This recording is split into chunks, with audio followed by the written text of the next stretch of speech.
Good morning, everyone. Thank you for joining us as we observe the 2 minute silence.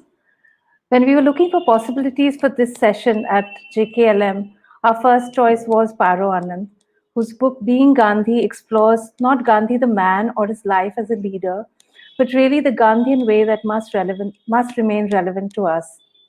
Before we start the session, I'll just introduce Paro quickly.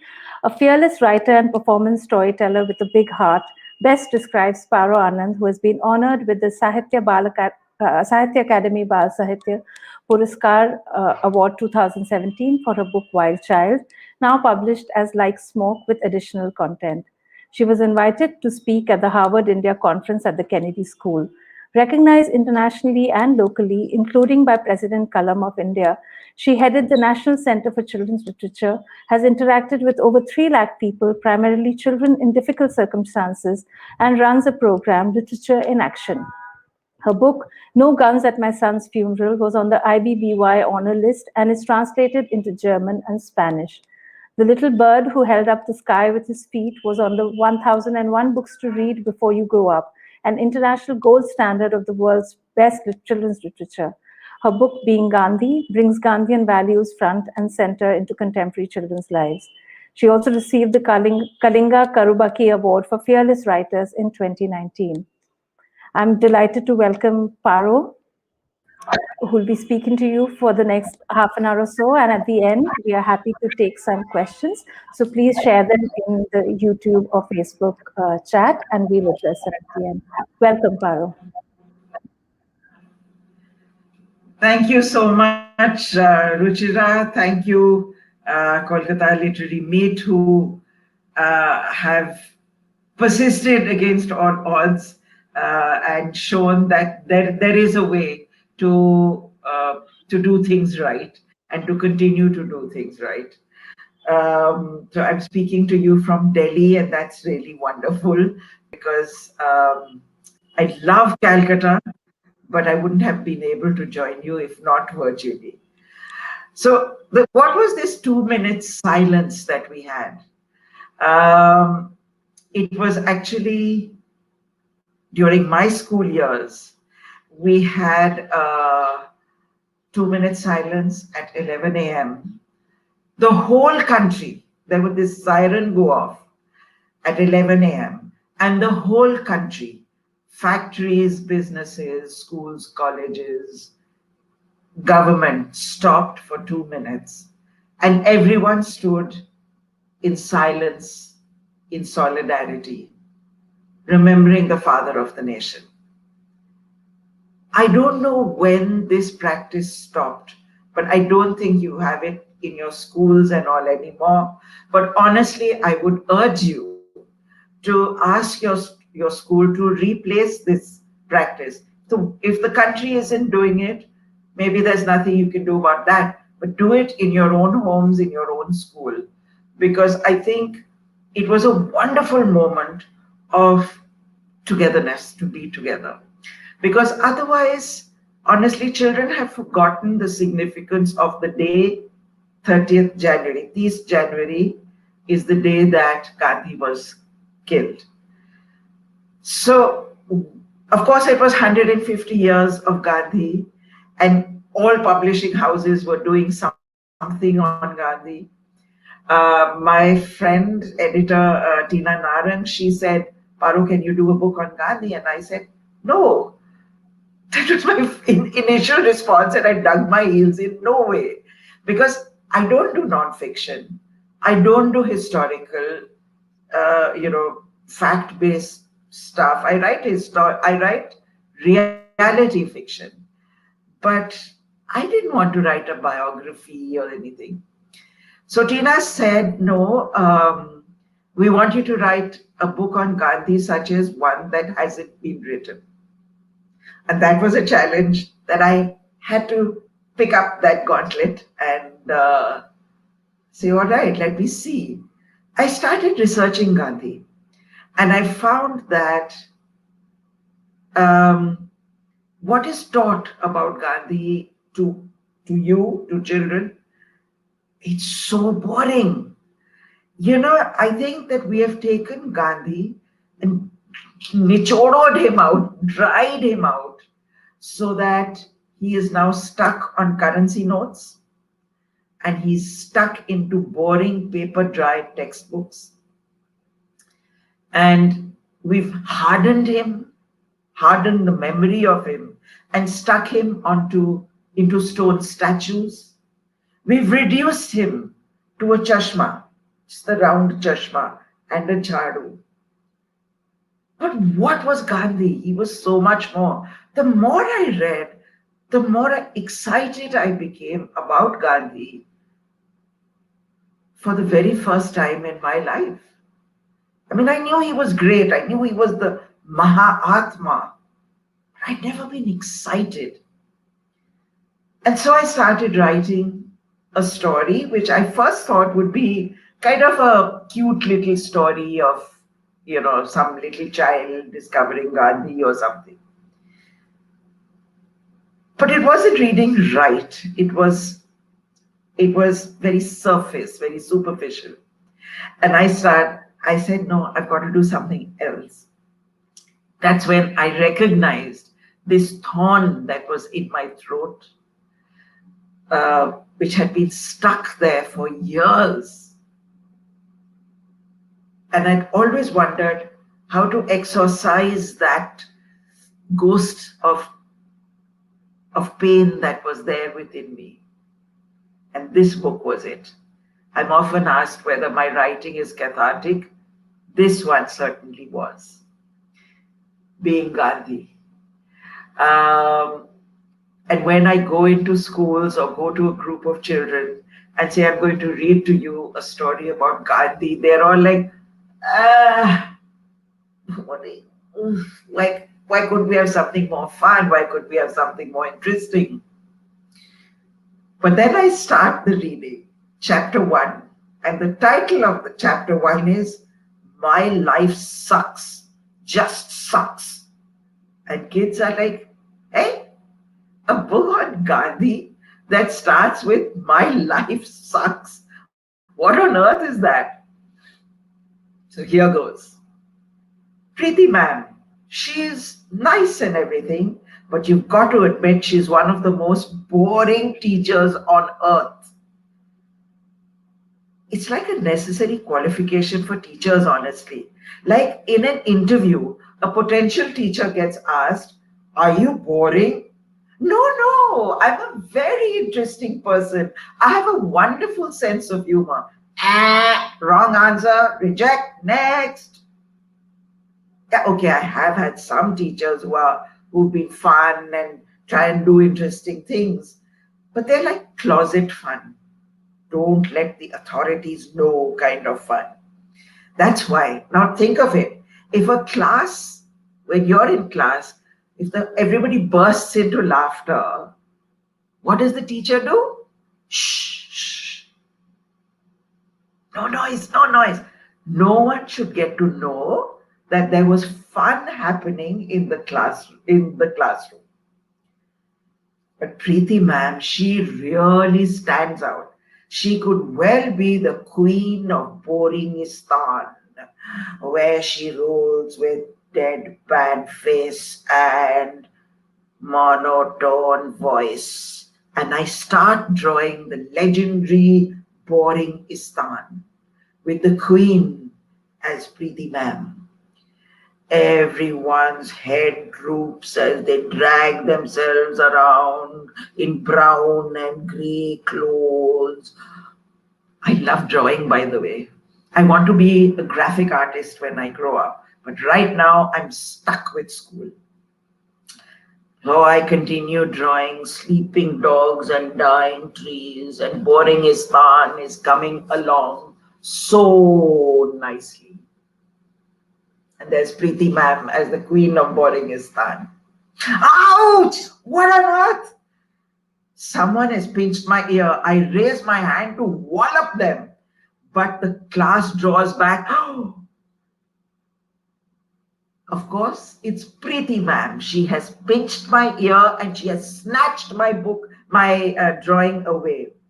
And she's looking at it, examining it. But of course, she can't understand what I've drawn. She's the queen of Boringistan. She does not have a sense of humor. Tell me what you want to do for your project. Blank.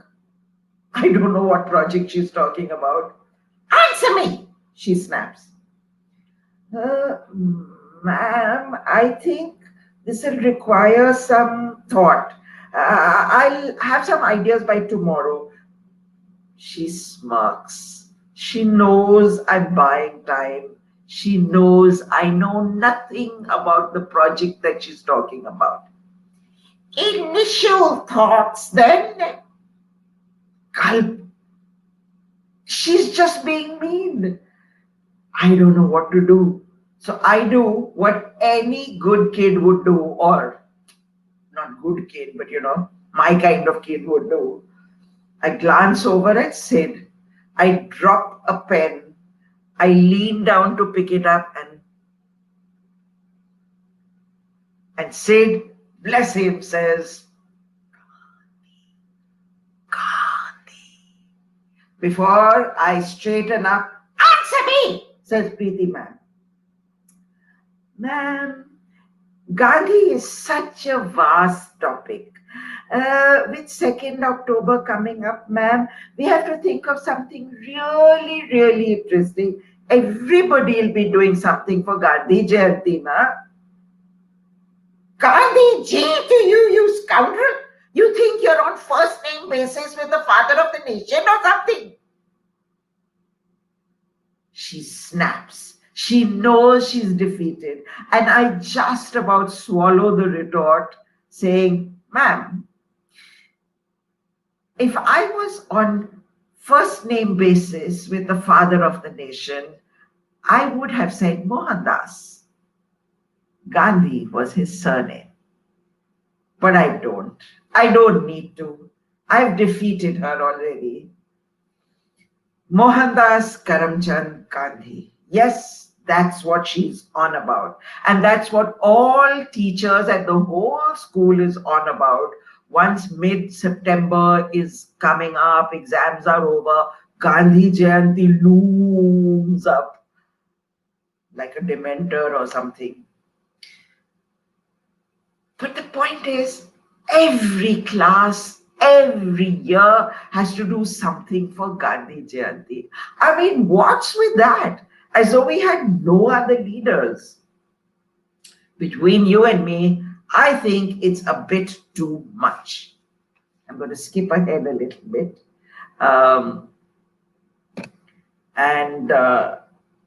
So, the assignment is, says Preeti ma'am, to try and be Gandhi for a day. No, wait.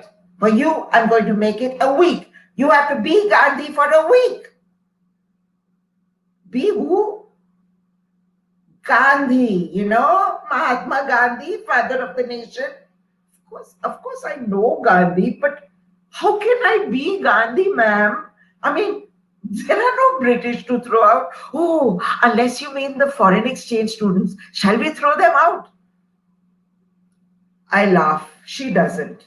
I think that my joke was quite funny. She didn't. She gives me one of her long, famous stares. Chandrasekhar, she pronounces, firmly and sternly. She's really turning the screws on me now. Do you know whose name you carry?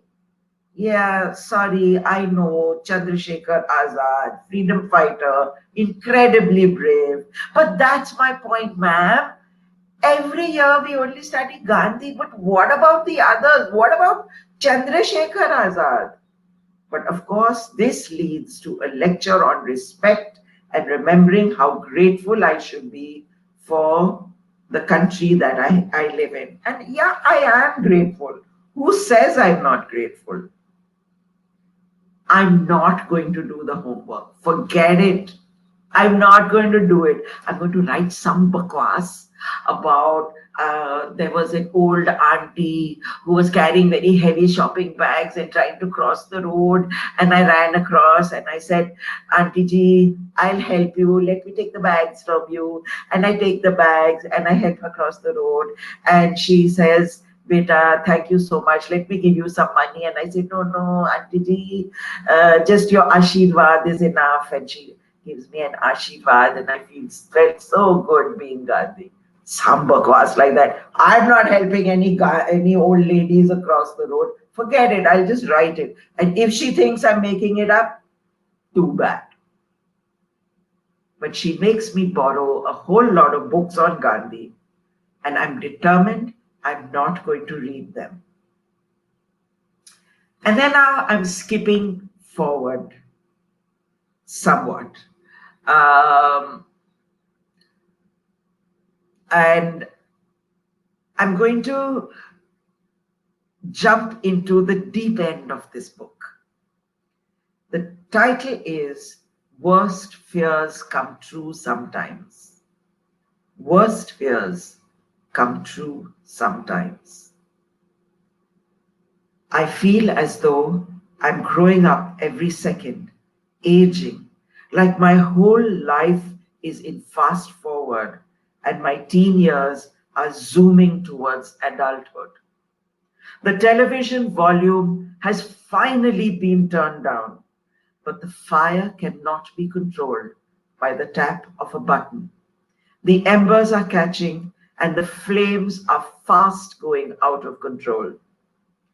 It is then that the shouting from outside seems to come closer and closer. We turn to the TV to see if someone has turned the volume back up. But no, no one has. The sounds are not out of a box. They are outside our door, in the corridor right outside. At first, the shouts are confusing, but pretty soon the words separate enough for us to make out what the crowd in the corridor wants. Blood. The mob is baying for blood. My own blood runs cold. I freeze. Were they coming for us? We all stand in a frozen tableau of terror. My mother is the one who moves first, and she starts to try to push the sofa against the door so that in case somebody breaks in, there'll be something to stop them. And she locks all the locks on the door, including the rusty one that is never used. She gestures to my father to help her move the sofa. But he doesn't move. He shakes his head. It's not for us, he says. It's not for us. And like a jigsaw, everything falls in place then at that moment, as if I can see through the door. They have not come for us. The mob has followed the leader.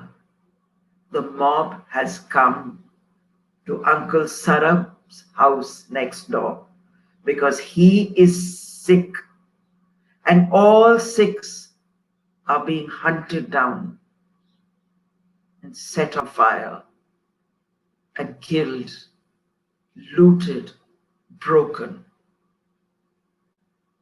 Mom is trying to pull the sofa all by herself. I can see that she's crying. I move closer to help her. Ma, what'll they do to him? But Ma's sobs come tumbling out, making sounds like a small wounded animal. Ma, what about Kiran and Sharan? Are they going to be all right? They're just children. They're my friends. Mom stops trying to pull the sofa. Ma, please, can't we do something to help? She looks at me bereft, and in that moment, I know what despair means. It means she doesn't know. Does it know if the children next door are going to be safe? Does it know if there's anything that we can do? I have to do something. I leap towards the door, furiously trying to pull back the rusty latch. Stop! Just stop! Dad roars. Dad, no, we have to try and stop that. We have to. Can't let you go, says Ma, holding on to me tight. It's not safe, beta. But then, Ma, it's not safe for them either. I struggle to escape. Don't you see, says my father, if we try and help them, then we're in trouble ourselves. But if we don't, and there is no answer to that.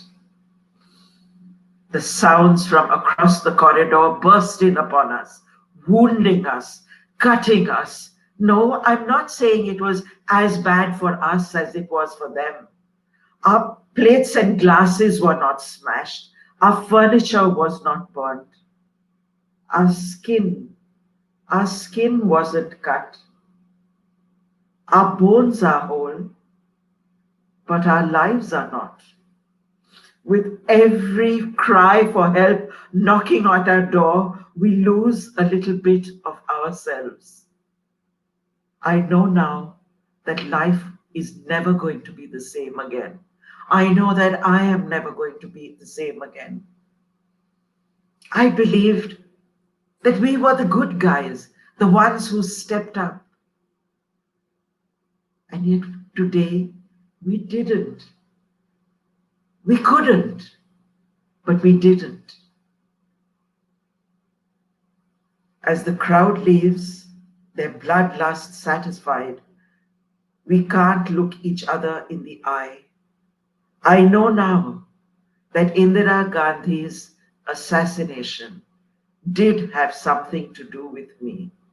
All this time, whenever world politics and countries, governments and all of that things would happen, and I'd always say, it's got nothing to do with me. I'm a kid. But it does. I know now that it does. The world goes completely quiet, too shocked to move, to turn on its own axis. I don't know what we did then. The silence is so thick, it deafens me. It defeats me. And I go to my room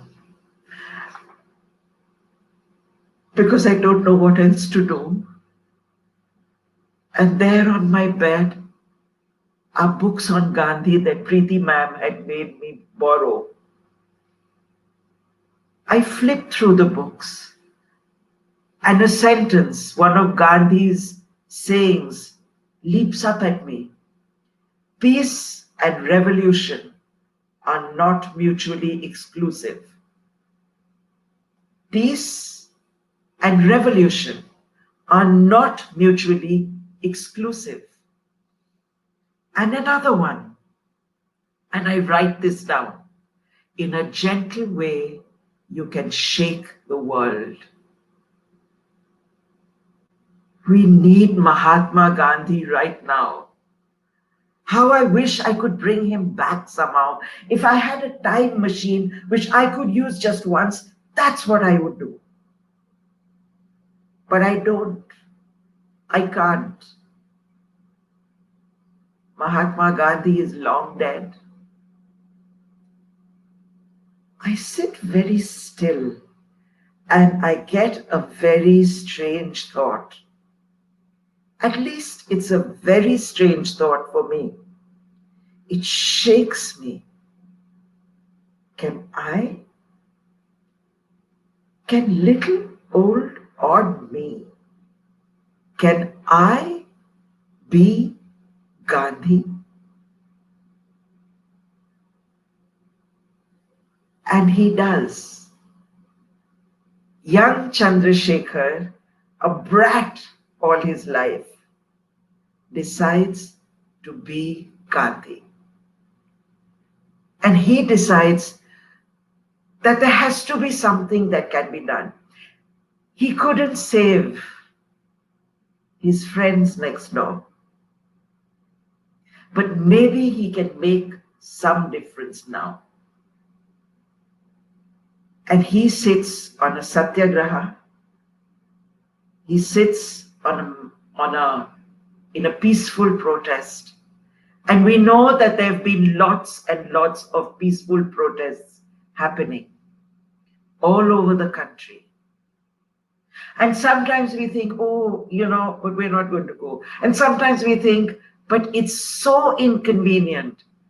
I can't go to meet somebody. I can't get to work. Why don't they get off the road and protest somewhere else? And these are the things that Chandrasekhar examines. And what I want to say is that this is not a book for children, although it is. It's not a story, although it is. This is a call to action, not for children, but for citizens of tomorrow. And I have discovered during the lockdown how to delve deep and find my inner Gandhi and bring my inner Gandhi to my hands, to my eyes, to my ears, to my voice. I never now, because during the lockdown, when our maids were not coming, I realized what a mess I leave unnecessarily in the loo, in my bed. Why can't I do these things myself and make my maid's life a little more pleasant? Make my maid's life a little less gross. And so I clean my own toilet and I lay my own bed. And I'll ask her how she is. And that is being Gandhi. When you see something, first of all, see it. First of all, see it. Recognize that this is something that maybe I need to improve in myself, or I need to change in myself, or this is what I can do to make somebody else's life a little bit better. So see it, recognize it, feel it in your heart, feel it saying, gosh, I could do something, and then do it, actually do it. Call to action, find your inner Gandhi today and every day of your life. Thank you. And I would love to have questions, reactions, responses from you. Thank you so much, Paro. While we are waiting for comments, which will be coming on YouTube and Facebook, may I just say it was just so wonderful listening to you really perform as you spoke, and so right when you say that it's really not a story but a call to action. And I'm sure a lot of young people like Chandrasekhar who are in our audience today are hopefully going to take this thought back home with them. So one of the first questions that we've received is, how would you suggest that Gandhi and Gandhian ideas are introduced to children in an accessible manner? That was easy. No, honestly, I think by being Gandhi yourself, as a parent, as a teacher, be kinder, be better, be a little softer, but firm in your belief. Stand up for your beliefs. Have the courage to argue and say, no, this isn't right. Yeah. By being And like you said, that, start noticing things. I think it was really wonderful how you gave a very personal example of how we can all really examine our lives and actions and try and be a bit like Gandhi. Another question is, so I'm just taking the questions as they're coming on chat. How was the experience of writing this book for you to embody a child learning about Gandhi? It was a learning for me, um, because I discovered Gandhi anew. Me also, like, I mean, my reaction when the editor at HarperCollins suggested that I write the book, and my thing was, no, no, no, too boring. But Gandhi is not boring. He's not boring. So it was a very personal experience. And as I said, the 1984 anti-Sikh riots, I experienced those. I went through those. And it was such a painful knot in my throat, which I was finally able to talk about. Yes, I think, and we are still leading in times when there's injustice happening all around us, and it needs for all of us to be aware and conscious and do our bit, I think so, and find our own causes that we want to stand up for. So another question, which is something that even I wanted to ask, is the book starts out on a very humorous note, which is, I think, great, because like you said, that chapter, when you read the first line, you're like, oh, this is not going to be boring, so I'm going to read this. The book starts out on a very humorous note, but it also tackles tragedy and conflict really well. What would you say is a good balance, and how do you go about this? Thanks, Annalena, for that question. And I wanted this main protagonist, Chandrasekhar, to be like a regular child, because I mean he's my bait. He's the bait to catch readers, because how is how I mean, normally a child is not going to want to read a book on Gandhi voluntarily, mostly, unless there's something to draw them in. And so, but Chandrasekhar was very much me as a child.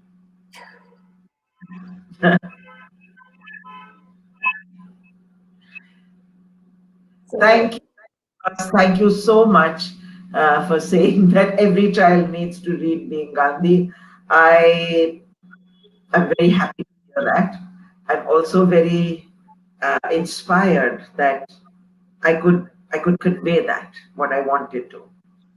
and I think you're so right, Paro, when you talk about how the first response is boring, because somehow, like you mentioned when you started the session today, that we've really reduced the idea of Gandhi to the specs, and to one Gandhi Jayanti where everyone dresses up as Gandhi, and then you forget, and you really don't delve deeper and engage with the ideals or the philosophy. And I think what you've done in your book is to actually address that, so you're not shying away from the fact that it is something that people do consider boring, and then move to really understanding the person.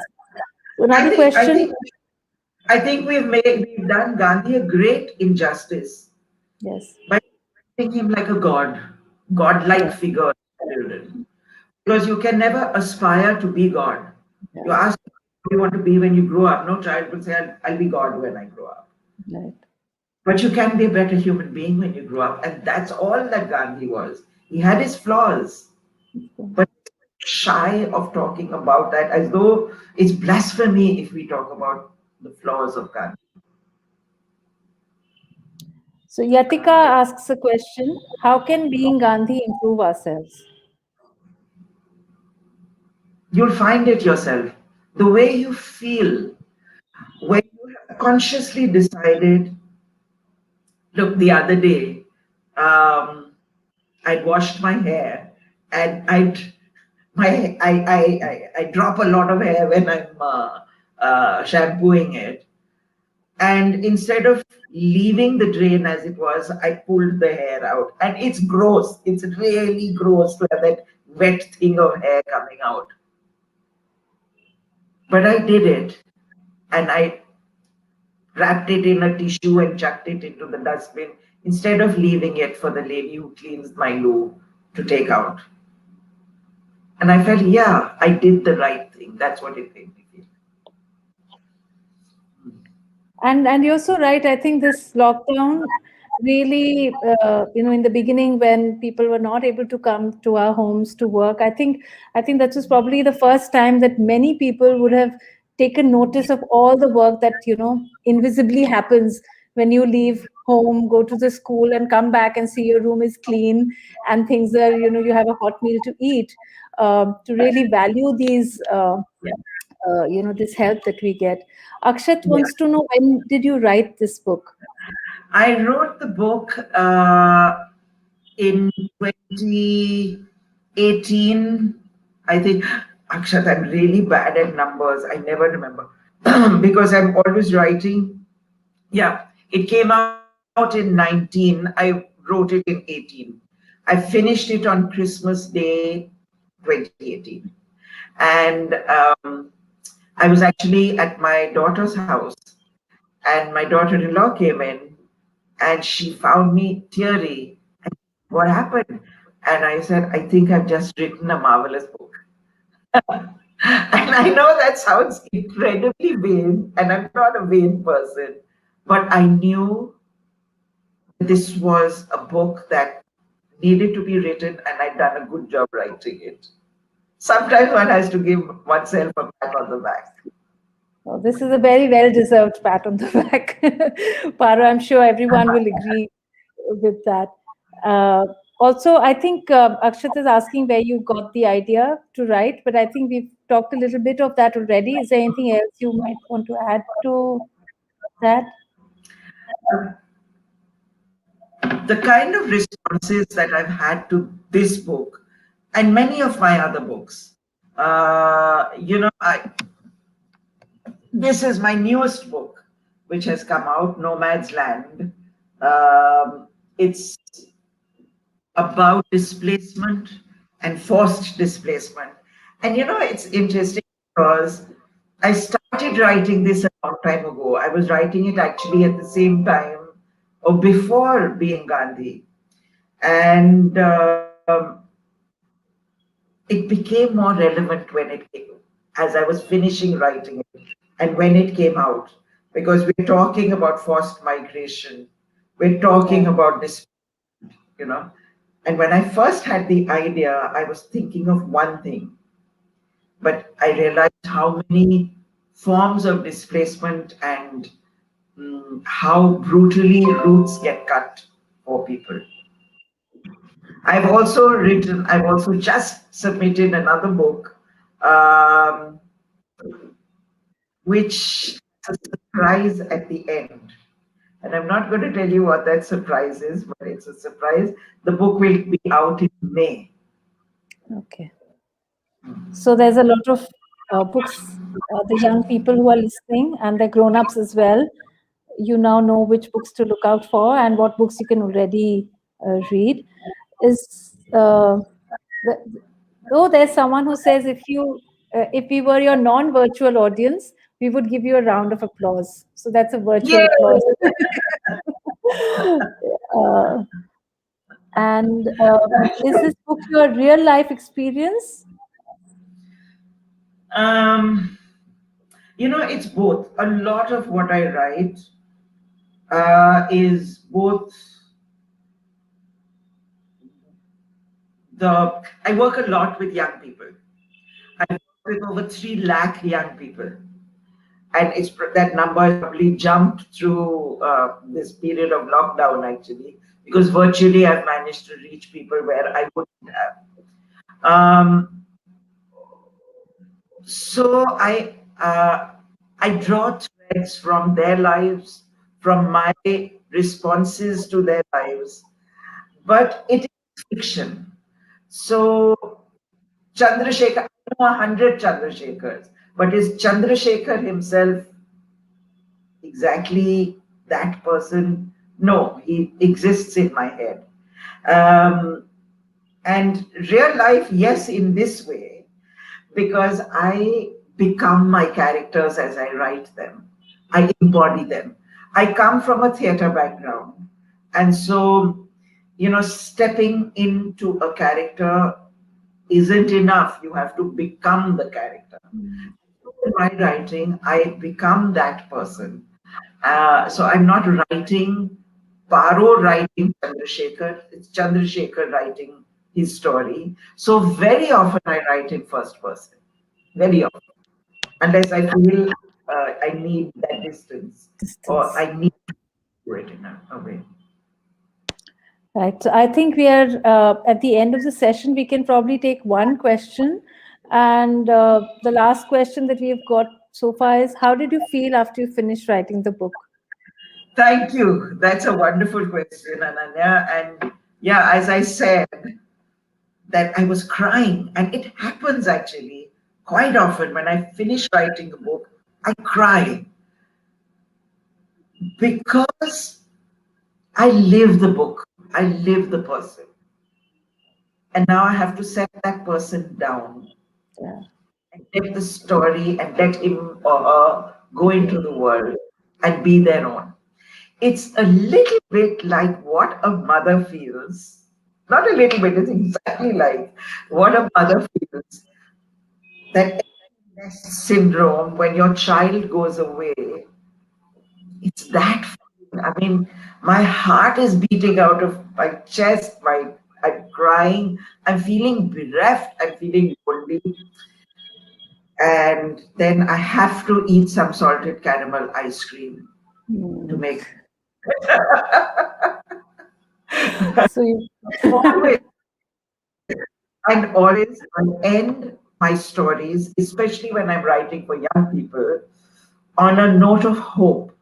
Because every time I interact with young people, I am so full of hope. I'm so uplifted by you all. And because I know that the teenage years can be a very dark time, and I want you to know that there is light at the end of the tunnel. Doesn't matter how dark that tunnel is, there is a light. Keep the hope, keep the faith. And as I said, see it, recognize it, feel it, do it. Be Gandhi, be the change you want to see. These are not just words, these are something that you can do. Reach in and bring your inner Gandhi out. that was beautiful, Paro. Thank you. I mean, I don't think we could have ended this on a better, more inspirational note. This is the last session of our Judeo Kolkata Literary Meet virtual edition. And despite our misgivings, I think we've done well. We've reached a lot of young people, and it's really wonderful to see young people are still so engaged with literature. And we look forward to continuing to be in contact with all of you. And thank you once again, Paro, for making this so special. Thank you very much to the Kolkata Literary Meet for putting this together, Ruchira. That was wonderful. And thank you to all the kids. And I urge parents that this is a time when you can attend the sessions that the children are attending. This is one time you can do it. Do it. Know a little bit more about your children and what they are engaging with.